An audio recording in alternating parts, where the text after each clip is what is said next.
Hello, welcome to the Sound on Sound recording podcast with me, Sam Inglis.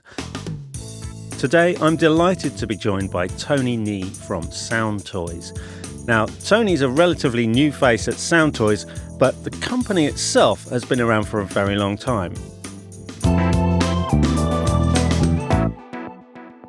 Tony, I understand you haven't been at Soundtoys that long, but Soundtoys themselves is one of the best established plug-in manufacturers in the business.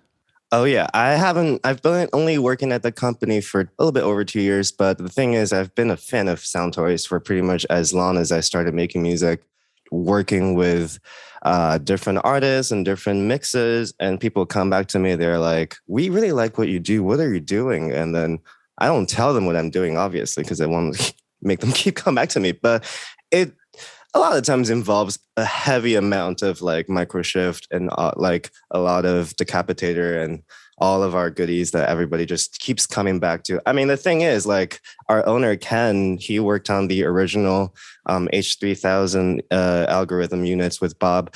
And basically, that H3000 unit and the pitch shift algorithm kind of defined a whole decade of like music processing and audio production. And then that project of transforming all of that into in-the-box production through plugins. And they started as Sound Blender back, and then I think back when they were called Wave Mechanics, if I'm correcting. Ken, please don't fire me if I get this wrong.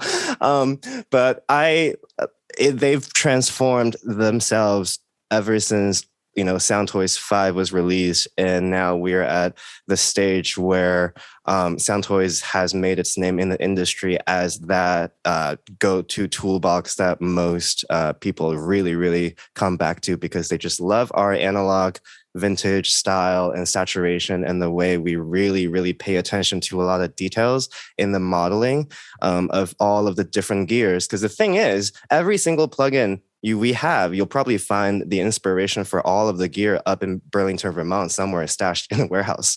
They spend hours, days, even, now it's like a decade just playing with gears. I visited that warehouse myself. I was like, oh my God, this is like, it's a Wikipedia in Vermont, just chilling with every single possible hardware unit effects out there. So the people that at this company are serious analog vintage gearheads.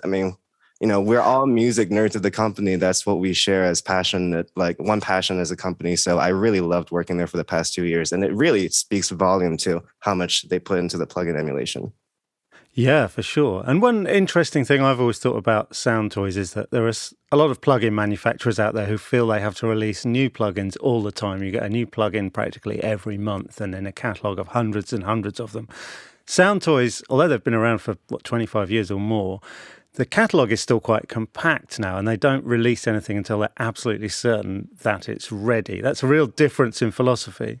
We have 21 plugins, and they're great at what they do. And sometimes you don't need more, you don't need less. Because let's be honest, most people have how many pairs of shoes in their closets versus how many they actually wear on a daily basis. Same goes for clothing. I'm the same way. I feel like I've purchased probably over, a ridiculous amount of money worth of plugins at this point. But if you ask me, what do I use to finish mixes? It's always the basic stuff. It's just like Soundtoys, a little bit of Waves, a little bit of Isotope. It's like I keep coming back to these things because they truly, truly serve a purpose that like bring forward everything from, the Beatles, that EMI console, Abbey Road, to like your Motown sound with that radiator amp that was based off of. And then you've got everything from Devil-Lock. Devil-Lock has been in the industry for so long as the drum sound that just has shined on pop records years after year. I think that once you get something right, why change it?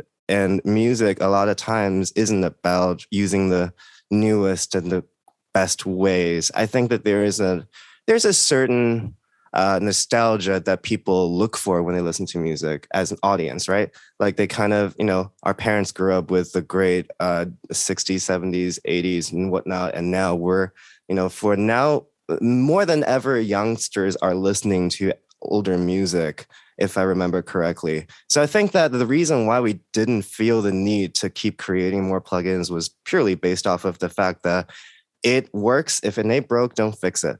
And that's kind of an old school analogy, I would say. But, with music production, personally, I've been working on music production and like trying to do this for real since I was like 13, 14.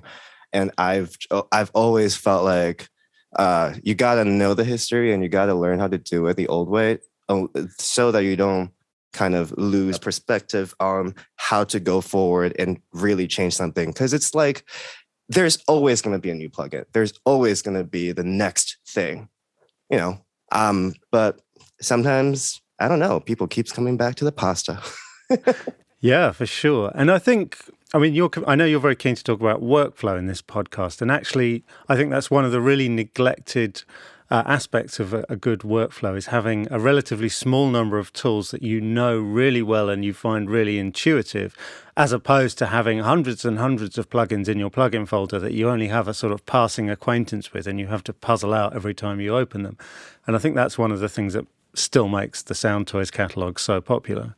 Yeah, I agree. I mean, to talk about little Ultra Boy, Filter Freak, Echo Boy, I remember the very first Sound on Sound article that was like obsessed with when I think it was 9th grade or 10th grade, and it was still like Logic 9.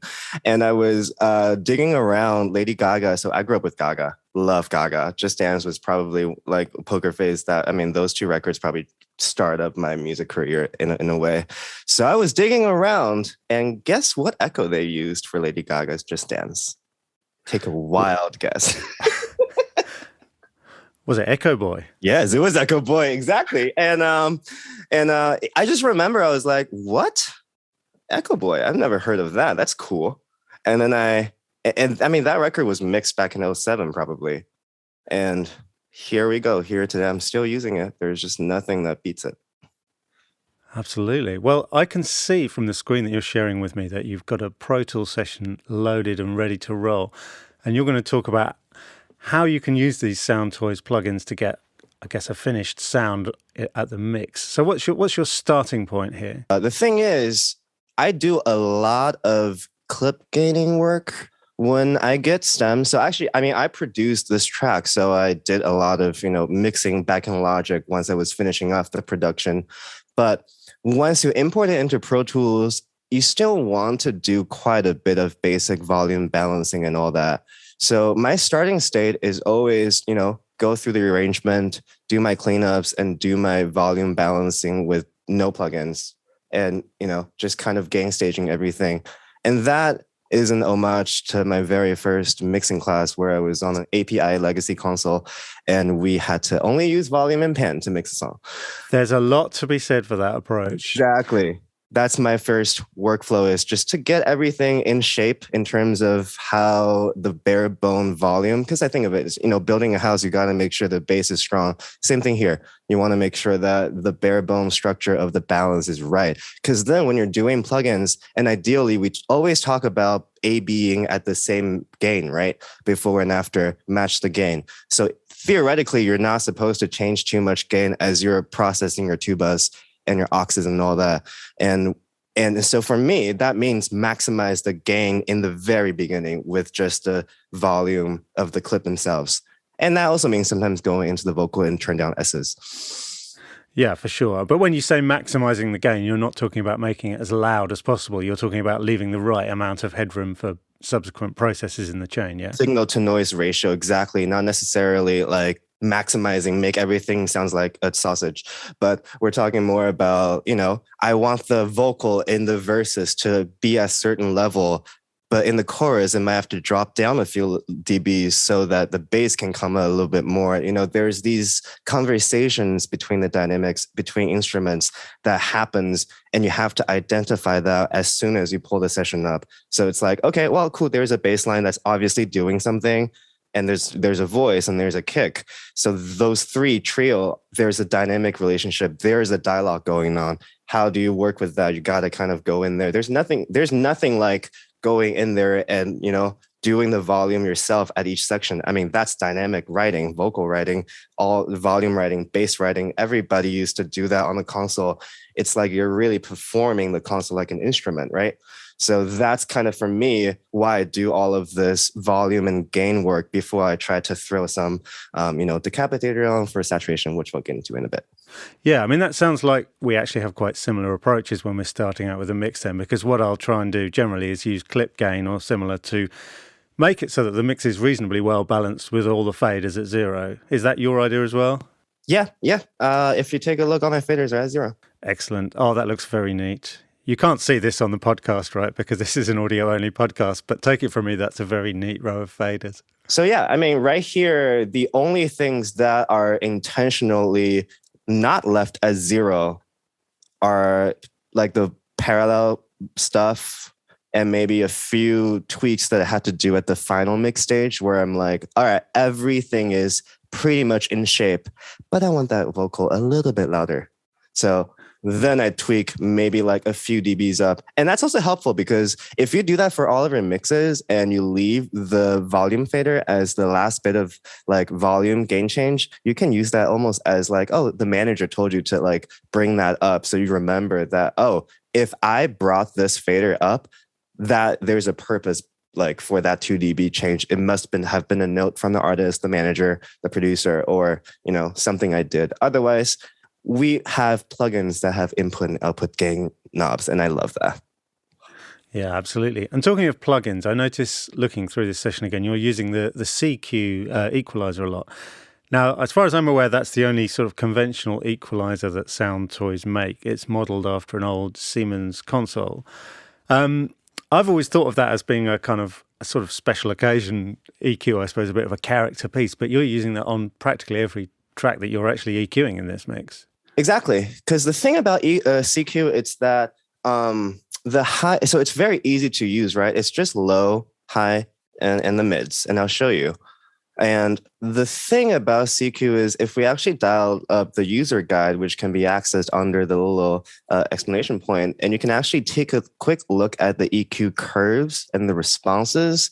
So you'll notice that the lows and the highs, as you're boosting them, they're shelving bands, but they have different shapes when you're cutting or boosting. For the highs and the lows, if you're boosting the low shelf and the high shelf, it actually adds a little bit of a bell emphasis at certain frequency. And when you're cutting your highs and lows, you're actually filtering it a little bit. You see how like the EQ curve kind of curves, filters down. So the more you cut, the more high pass or low pass is going to be. So for me, that's very helpful because it means I can subtly kind of change the macro EQ tonality of like a bus, an instrument bus, a drum bus or whatnot, without necessarily having to go in and do multi-band EQ. I'll reserve that for corrective EQ purposes for sure. I mean, I love, our good friends at Isotope have great plugins for that kind of corrective EQ and dynamic stuff. But for me, CQ is all about getting that overall tone dialed. And like on the console, you see those like old school engineers just going down the list, tweaking their EQs, high and lows and mids. They just know what to do. It's like, I like CQ for that reason. And it's very musical. The mids, the frequency bands are pretty much selected for different like accentuations of different instruments. So for guitars, for vocals, it's really effective for all of the mid-range clarity. And I don't know about you, but the more knobs sometimes I see on a plugin, the more scared I am. This has 5 knobs, and I like that. And there's nothing to stop you using more than one instance of it on a track if you need more EQ than that. Talk us through some of the things you're doing in this mix with CQ then. Actually, let me just play the mix a little bit from the top so we can kind of get a sense what it sounds like maybe. And then I'll show you once I get rid of all the CQ and you'll hear why I needed it. Yeah. So here we go. Here's the track called Keep on Dancing. I wrote this back a couple of years back with my good friend Maria, and had my friend Zach play drums and the friend Jose play the bass. And we kind of like wanted to do this dance metal fusion kind of a thing. So here we go.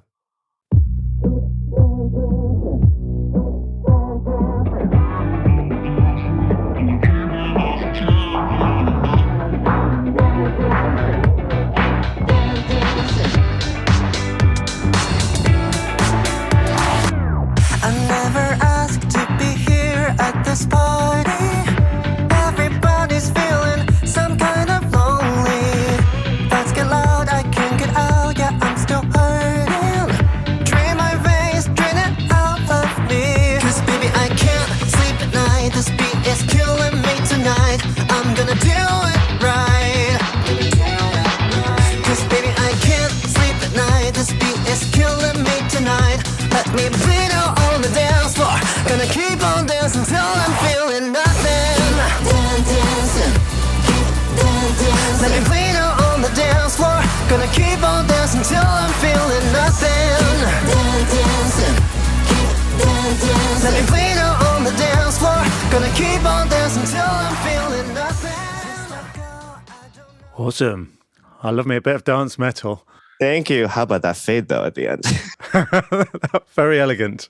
If you did that with a mouse, I'm most impressed. Oh my God. Thank you so much. I love using my mouse. My mouse is my one, like people buy that little one fader port. I'm like, have you tried a mouse? It's great. So yeah, so that's, you know, I wanted to get a heavy hitting analog, like imagine, you know, in like the Thriller, Quincy Jones, Michael Jackson days when you're like getting that big bottom end and it's just punchy and it's just kind of like a little bit dirty, but not in the way where it sounds wrong. This, to me, I'm not afraid of distortion, first and foremost. I actually think some of the best records I listened growing up, it's because of the distortion and the imperfection that made those records the way they were. So I love how so you see, I've got CQ, I've got Little Radiator. So these, in the combination of Little Radiator and CQ is like a subtle kind of saturation. And you can kind of using the macro clip gain to hit it harder if you want to, you know, gain everything up, a few more dBs, and you can get a little bit of a fuzz on top. And if it's too much, gain it down. As easy as that, right? So maybe you could play us a couple of these sources with and without the plugins, and we can hear what they're doing. So we'll play maybe just the instrumental for now. Let me mute the vocals. And we can get rid of the CQ. So I'll play it with CQ right now, and I'll play without after.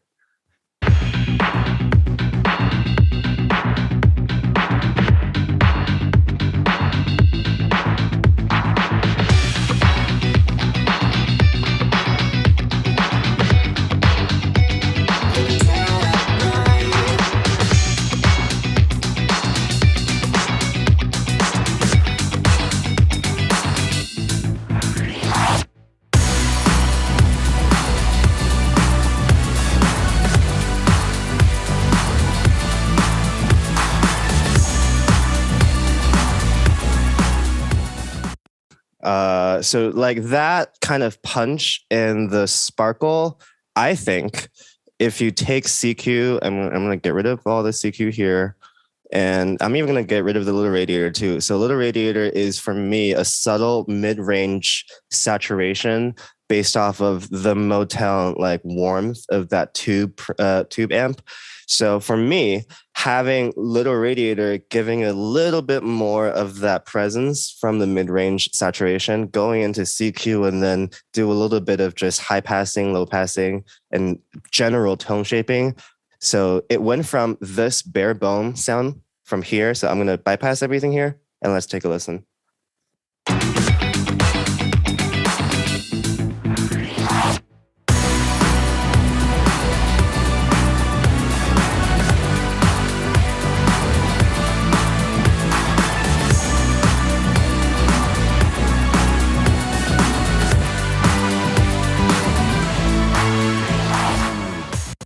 You know, it's not bad by any means. It's just, it sounds a little bit like thinner and could use a little bit more oomph, you know? So here's everything in.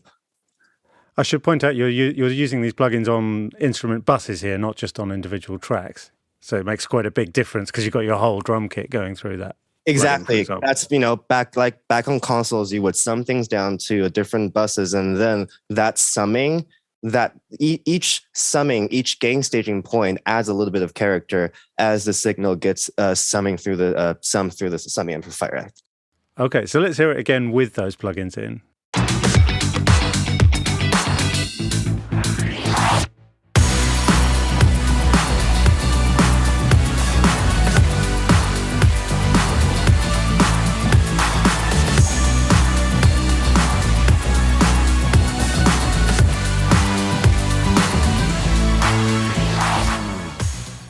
Awesome. Well, it definitely hits harder with those plugins in. And I think that's a good example of how you can use saturation and distortion in a mix as well, because it doesn't sound actually distorted, but it definitely sounds fuller when you put those little radiator plugins in. Yeah, and I love Little Radiator because it, again, has only 4 things you have to worry about: noise, bias, heat, and mix. So I think for me, a series of subtle but effective placement of these plugins that just kind of works, and they're good for 1 to 5 things and 1 to 5 things only, in my opinion, that's good. Like this Little Radiator 5066A preamp simulation for me is absolutely great to put on all of the buses just to give things a analog summing vibe. And the thing is, if you decide it's too much, the heat is, you can click on the actual like word heat to reveal the dBs, and you can just kind of dial it back and gain stage that way. So it's like you have this control over how much fuzziness you want on that saturation as you get closer to that vintage saturation point. And you also have a wet dry mix control. And talking of which, I noticed that on your drum bus there, you're also sending to a parallel which has some somewhat heavier processing on. So explain what you're doing there. Okay. So for me, drum parallel processing lies within a clever way of really, really destroying things. And according to my mom, I'm the best at destroying things. So I'm very good at figuring out how to do this. Devil-Lock is my go-to, I have to say. Devil-Lock is both Devil-Lock and Devil-Lock Deluxe, which Devil-Lock Deluxe features a darkness button that gently rolls off the high end and the mix knob. But for me, just the simple Devil-Lock on a parallel track, I don't even have to turn like both knobs too much. I'm only turning them, they're all out of 1 to 10, and I have no more than 2 to 3 here. So this is, I should point out, Soundtoys emulation of the old Shure level lock compressor, isn't it? Yeah. It was designed for public address systems, and it was supposed to make sure that on podium mics at a public speech, you can really hear the vocal, because it's a brick wall limiter that is absolutely smashing. But when it comes to drums, it's very good for some reason, and vocals too. So I have Devil-Lock loaded here with Crush at 1.6, Crunch at 2.7. I mean, again, this is out of 10. So I'm not doing too much, and it's already kind of destroying the signal a lot. So, but I do have a de-esser put before my Devil-Lock for a general purpose of getting rid of some of that harsh cymbals, as a lot of high-end tend to get too excited post Devil-Lock. So then my Devil-Lock is going into a good old UAD version of 1176 on the typical drum smashing 20-to-1 ratio. And then please, please, please put gate after. Please, please, please. For all mixers out there who are wondering, where is that noise coming from? Please put gate after your parallel processors. So I'm doing a lot of gating for my drum tracks because I just don't want any excessive noise to come through. And then after that, the gate. So now the parallel signal is smashed and gated. It's going through Microshift, which is our lovely stereo pitch shift, stereo with widening plugin. So I'm doing about 24% with the low end monofied at 11. So 100 hertz. So it's only 100 hertz and up that's being subtly spread out. So just again, for anyone who's not familiar with the history here, the Microshift plugin from Soundtoys actually is a kind of a nod to the company's history, in that this references an effect that was created on the old Eventide harmonizers back in the day, whereby you have 2 mono signals with slightly different pitch shifts, and you pan them hard left and right, and it makes for a stereo widening effect. Absolutely. And I want to talk about the 3 different styles real quick, because they are based off of the presets that has been tried and true, in tons and tons of legendary records out there. Style 1 is modeled on preset number 231 from the H3000. So it's a little bit of delay and pitch variation, as well as a little bit of an analog saturation at the same time. Style 2 is the preset number 519 from the H3000. It is a different pitch shifting algorithm with a different style that's due to the delay variation and a different frequency response. And Model 3 is based off of an AMS Neve DMX 1580. So it's a lot more aggressive in that stereo pitch shift. So I actually really love Style 3 personally. That's one I use a lot. And it's one of those things where if you get, for example, just background vocals recorded once, they're a mono, and you need to spread them out, usually Microshift does that easy for me. Yeah, awesome plugin. I'm looking forward to hearing what it does to your drums. Sweet. So I'm going to just go ahead and play just a drum track now. And then I will mute the drums dry signal so we can actually listen to the isolated smash track itself.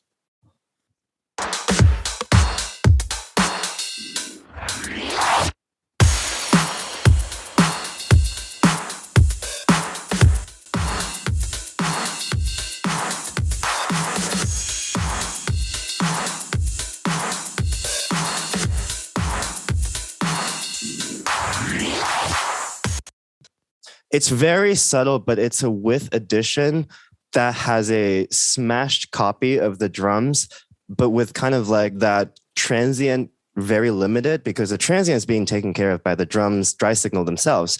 I want that decay to really smash, which is what Devil-Lock is really good at. And I'll play just Devil-Lock by itself. So here's the drum signal without the Devil-Lock smashing. Now drop it in.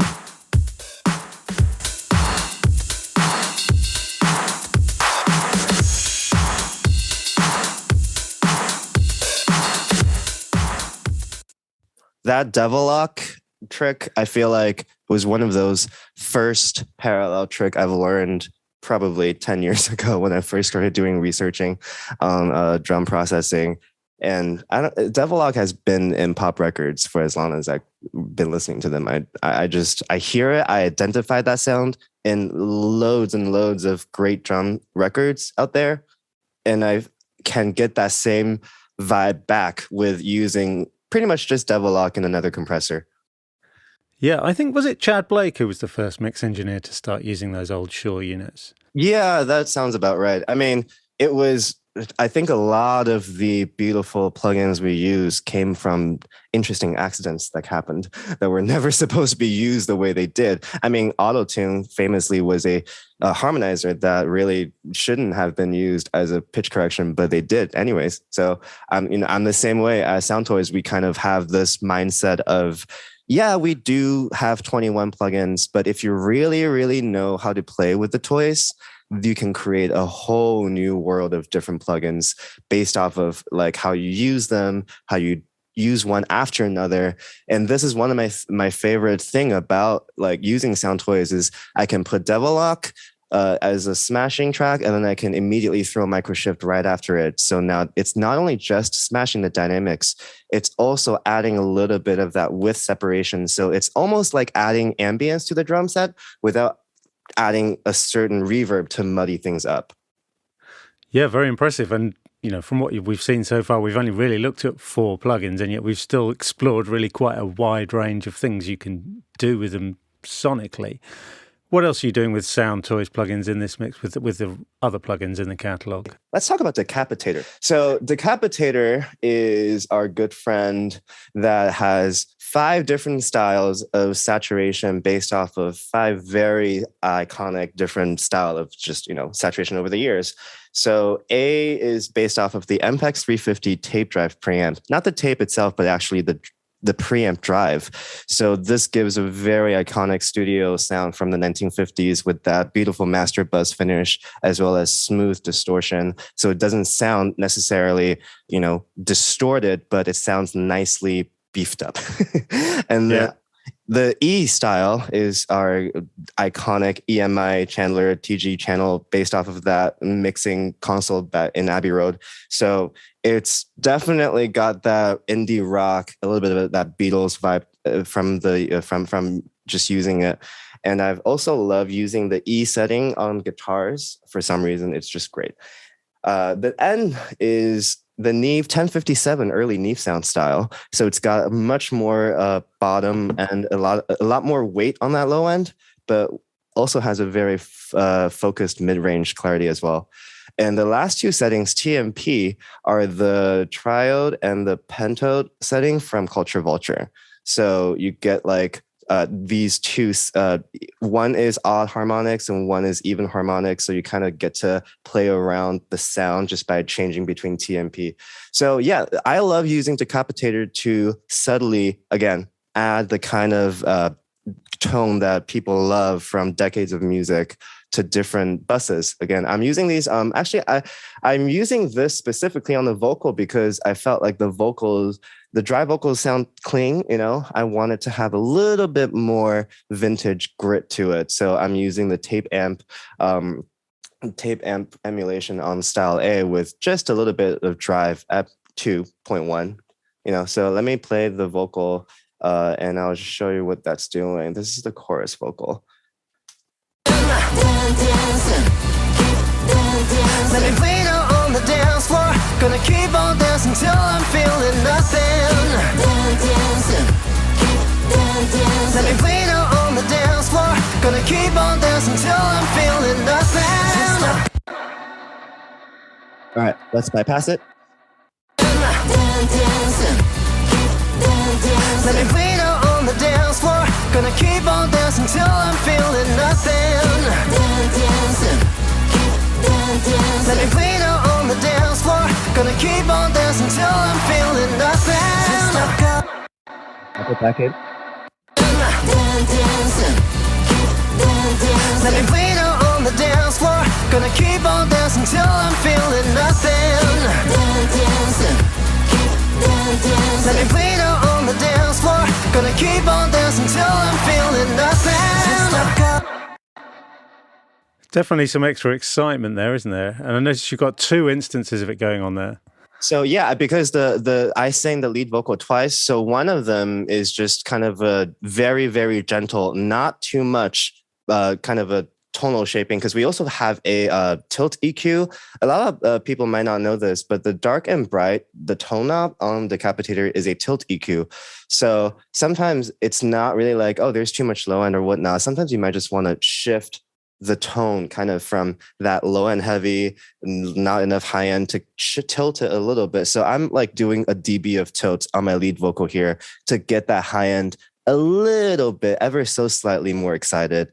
While on my secondary double, that's also the lead vocal sound, I have the punish button on, which destroys the signal a little bit, but I mixed it in about 66% to kind of achieve a very gritty sound. And I'll solo that real quick, see if I can get that. Let me bleed on the dance floor. Gonna keep on dancing till I'm feeling nothing. I passed. Let me bleed on the dance floor. Gonna keep on dancing till I'm feeling nothing. It's very subtle, and I'll drop it in and out, and we'll listen to it just kind of bypassed every other second or whatnot. So here's bypassed. Let me bleed on the dance floor. Gonna keep on dancing till I'm feeling nothing. Drop it in. Let me bleed on the dance floor. Gonna keep on dancing till I'm feeling nothing. For me, it's all about the mid-range. Oh, we're going to talk about that crystallizer echo at some point. We're going to get to it. Before we leave Decapitator, though, one of my favorite Decapitator features is it has a high-pass filter, but the high-pass filter has that button labeled thump, which I absolutely love because you can do, I guess it's kind of designed to simulate something like cabinet thump from a bass amp, and you can really add weight to a sound whilst also removing all the really unwanted low end from it. Exactly. And the thump adds a resonance, I believe it's a resonance right at the cutoff frequency, just a couple dB, right? So it adds a little bit of energy back into the right side of the crossover frequencies, which is what people love about a lot of analog passive EQ, such as Pultec, for example. When you're rolling things off, not only you're rolling it off, you're also boosting a couple dBs right at the crossover frequency, which emphasize that low end, but without boosting the actual amplitude, which is important, especially if you're trying to maintain the gain staging through this entire process. So you can subtly shift the tone, add punch just by rolling things off, and then turning the thumb on adds a few dBs of the resonance right around the crossover frequency. Sure. So let's talk echo then, because there's a pretty strong echo on that lead vocal. Is that something that's simple to achieve with the plugins you've got there, or does it require quite a lot of setting up? Not really. For me, it's about setting the right echo and then using a lot of automation on the sends, because I think modern production is so based off of playing reverb and echo like an instrument as part of the mix. So a lot of it for me is set up the right echo, the timing. For example, do you want a quarter note? Do you want an eighth note? Do you want a ping pong at 16th notes? Do you want maybe an out of time one that clashes against the rhythm that creates interesting effect, you know? So for me, I usually have 2 echo track, a mono and a stereo one, just to kind of have that width. So I have 2 echo boys here. These are the ones that I dedicate to the lead vocal, where I can boost certain words via a automation send volume, right? So I can just emphasize on certain words and they get sent over here. So let's take a look. I've got one echo, that echo boy is set up on the cheap tape style, which is one of my favorite styles. So echo boy, for those who are not familiar, contains a range of different style in the actual echo unit. So it emulates master tape, studio tape, Echoplex, Telray DM-2, shortwave, FM radio. There's so many different style of echo that you can just put. So there's more flexibility to the timbre of that echo. So on my delay throw, on my quarter note throw, it's a telephone sound. It's got that mid-range heavy, like megaphone telephone vibe, while my kind of a generic echo, kind of like an ambience thing, that's just doing, you know, a 15 IPS with 126 milliseconds. I would say that's probably closer to an eighth note in this tempo, but using a cheap tape, which has a lot of emphasis in the mid-range and kind of rolls off the low end a little bit. So, you know, with echo and ambience, you might not need all that low end. So Echo Boy has an easy low cut and high cut option. So you can just start rolling some low frequency off and demut things. It's really nice. So let me see if I can solo the vocal and let's take a listen. Nothing. Just let go, I don't know about tomorrow. Force it down, I'll just drown in my sorrow. In the morning, you can mourn me, can't say I left without warning. I know you wanna follow, cause baby I can't sleep at night. This beat is killing me tonight. I'm gonna do it right. Cause baby I can't sleep at night. This beat is... So yeah, I also pulled up my plate reverb return, which has an Echo Boy placed in front of our little plate plugin, which is a beautiful emulation on the gorgeous EMT 140. It's sitting in Burlington, Vermont right now as we speak, a giant modified EMT 140 plate. And it's got an 8-second decay on it. And the low cut for this little plate is rolled all the way to 345 hertz. So none of that vocal low end is going to leak over to the reverb. And since it's 8 seconds long, I needed to make sure that it didn't play into the transient of the vocal too much to make things muddy. So I added Echo Boy right in front of it. And this is the beauty of Echo Boy. Now that we're working in DAWs, everything is synced to the tempo of the song, right? So it's easy to add an Echo Boy as a pre-delay, even though we are, I know a lot of people request a pre-delay feature. I know.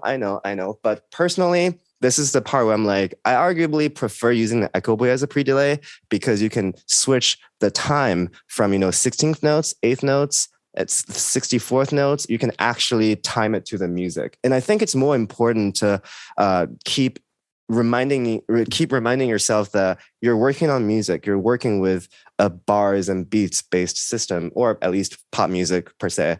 There are certainly music that are, time is a construct in certain music. But so this allows you to treat pre-delay almost like as a creative choice rather than just a way of getting the reverb out of the way of the vocal. Absolutely. And guess what? I also utilize the Echo Boy style in the same way I treat it in Echo. So now my input to the reverb, the dry vocal signal, is different than what I originally sent it from my dry vocal. Because of the style setting, I can actually change the sound of the reverb easy. So let's listen to the reverb. Nothing. Just let go, I don't know about tomorrow. Force it down, I'll just drown in my sorrow. In the morning, you can mourn me, can't say I left without warning.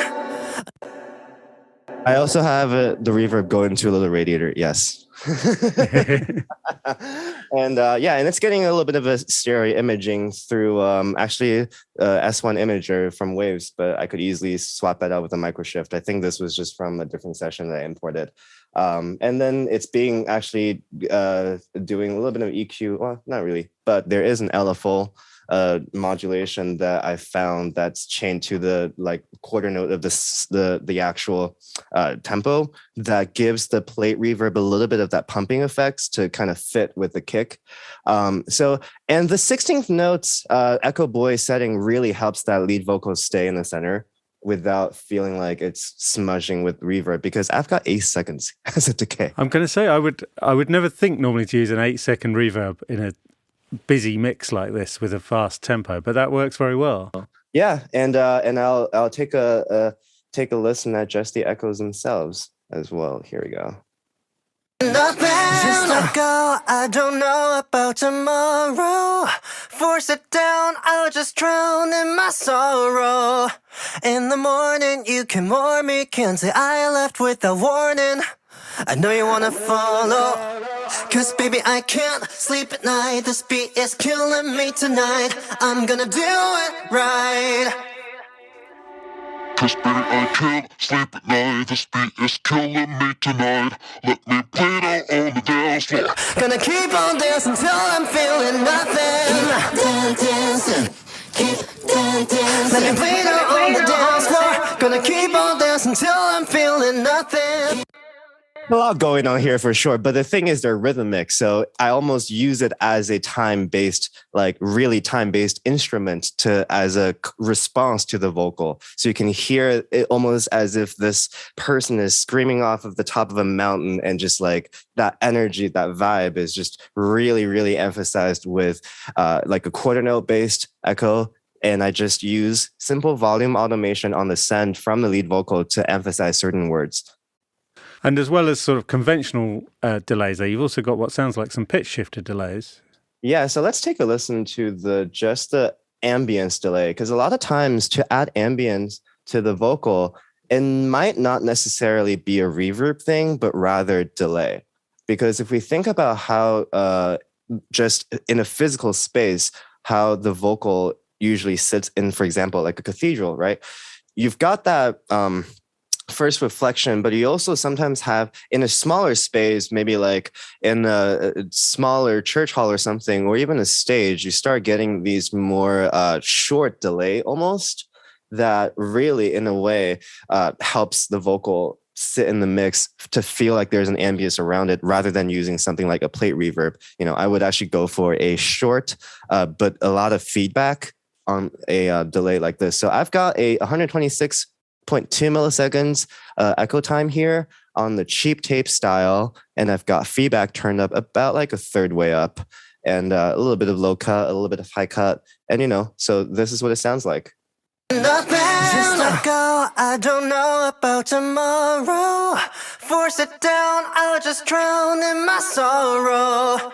In the morning, you can mourn me, can't say I left without warning. I know you wanna follow, cause baby I can't sleep at night. This beat is killing me tonight. I'm gonna do it right. So pretty much an old school slapback there. Exactly, because slapback is so effective in adding a subtle ambience to the vocal and just put it in a space.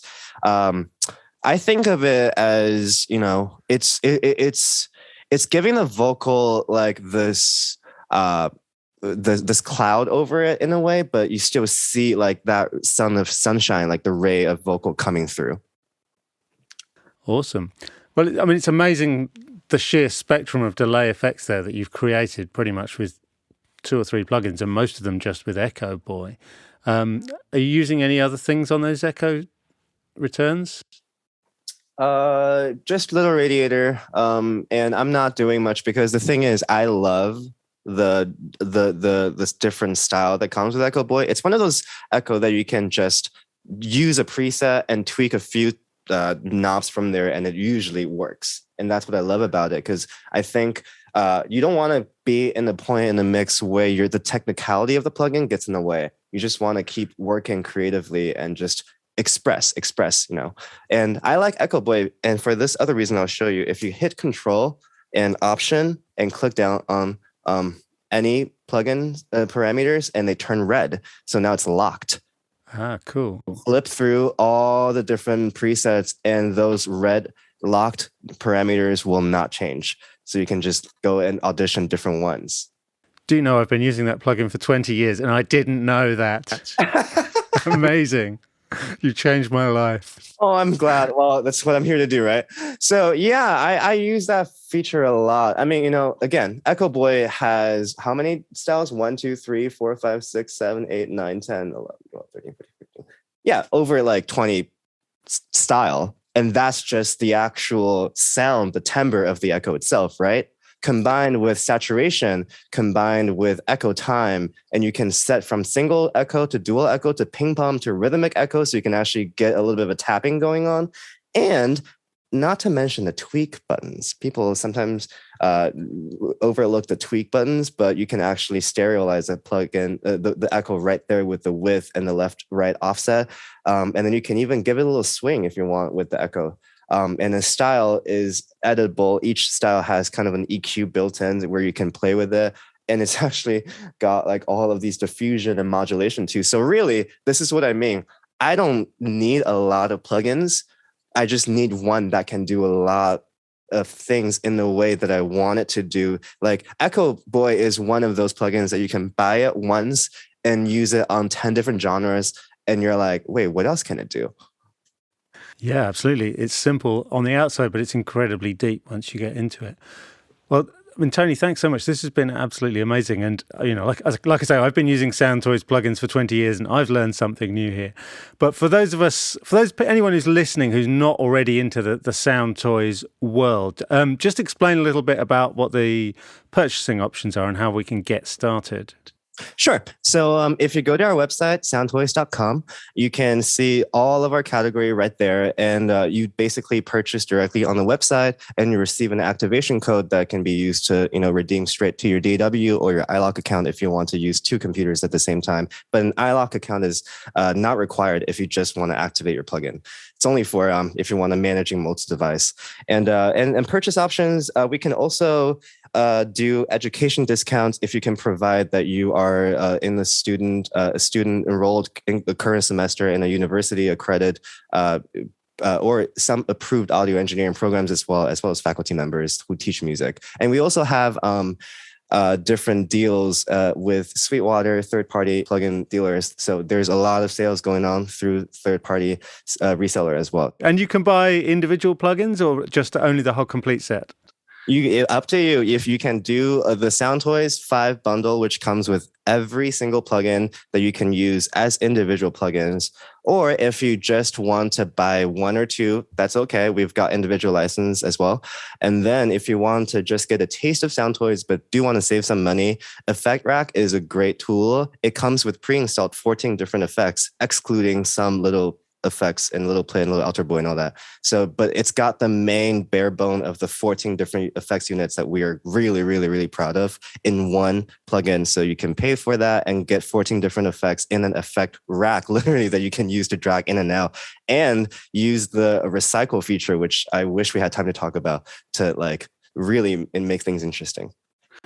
Thank you so much, Tony. I feel like we could chat forever, but unfortunately we do have to bring this to an end at some point. So it's been wonderful to talk to you. Thank you. You've been listening to the Sound on Sound recording podcast with me, Sam Inglis, and with Tony Nee from Soundtoys. Thank you for listening, and be sure to check out the show notes page for this episode, where you'll find further information along with web links and details of all the other episodes. Oh, And just before you go, let me point you to the soundonsound.com/podcasts website page, where you can explore what's playing on our other channels.